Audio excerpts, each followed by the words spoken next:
947 sir. 947?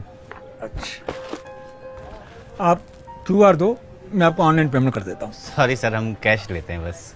पर मैं तो कैश लेकर नहीं आया। वैसे भी आजकल ऑनलाइन ट्रांजैक्शन ही होते हैं। ये छोटे छोटे चाय की टपरी वाले, रिक्शे वाले सभी ऑनलाइन पैसे लेते हैं। लेते होंगे सर, लेकिन हम नहीं लेते। कोई बात नहीं, आप बाद में दे जाइएगा। बाद में दे जाऊँ? अगर मैं वापस लौट के नहीं आया तो? और वैसे भी तुम तो मुझे जानते नहीं। सर मैं आपको जानता हूँ, आप विद्यानंद सर है ना, विजय पार्क वाले गवर्नमेंट स्कूल में साइंस पढ़ाते हैं। पढ़ाता हूँ नहीं, पढ़ाता था। मैं 4 साल पहले रिटायर हो चुका हूँ। सर आप मुझे पहचान नहीं रहे, मैं आपका स्टूडेंट था सर। 2003 में मैं आपकी क्लास में था, Gaurav Kumar, class 9 section B. अच्छा, लेकिन मैं तो अपने स्टूडेंट्स के सबके फेसेस पहचानता हूँ, लेकिन तुम्हें नहीं पहचान पा रहा। कैसे पहचानेंगे सर, मैं स्कूल में पढ़ाई कितने दिन था। तिमाही के एग्जाम में हाई स्कूल में आपने मुझे नकल करते हुए पकड़ लिया था और पिताजी को भी बुला लिया था घर से। उसके बाद ना मैं कभी स्कूल आया ना पढ़ाई करी। ओह, आई एम रियली सॉरी, मेरी वजह से तुम्हारी पढ़ाई बीच में रुक गई। दरअसल मुझे ऐसा बिहेव नहीं करना चाहिए था। अरे नहीं सर, आप पछतावा क्यों कर रहे हो? उल्टा मुझे तो इसका फायदा हुआ है। मैंने कम उम्र में ही दुकान का सारा काम सीख लिया, दुकान संभाल ली, और नतीजा ये है कि आज मैं लाखों की अर्निंग कर रहा हूँ। और अगर अपने दोस्तों की तरह रहता ना तो फिसड्डी होता मैं आज। लेकिन ये भी तो हो सकता था कि ज्यादा पढ़ाई करके तुम ज्यादा कामयाब होते।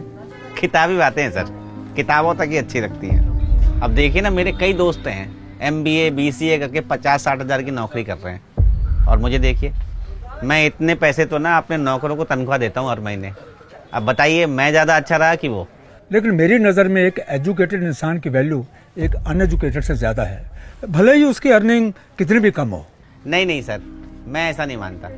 अपनी अपनी सोच है सबकी, और मैंने तो आगे भी ये ठान लिया है कि अपने दोनों बच्चों को ना 8वीं 10वीं पास करा के दुकान में बैठा दूंगा, ताकि जल्दी से जल्दी अपना घर परिवार संभाल सकें। ओह, तो तुमने पूरी प्लानिंग कर रखी है।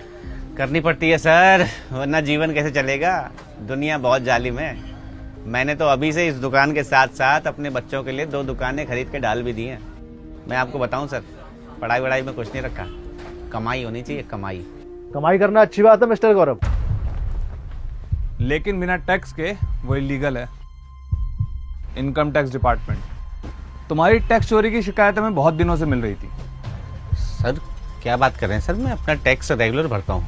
कितना टैक्स भरते हो और कितनी कमाई करते हो ये हम अच्छे से सुन चुके हैं, और इस फोन में सब रिकॉर्ड हो चुका है। सर एक मिनट सर, आप रुकिए सर। सर ये रख लीजिए सर, बाकी रफा दफा कर लीजिए मामले को सर। तुमने हमें रिश्वतखोर समझ रखा है?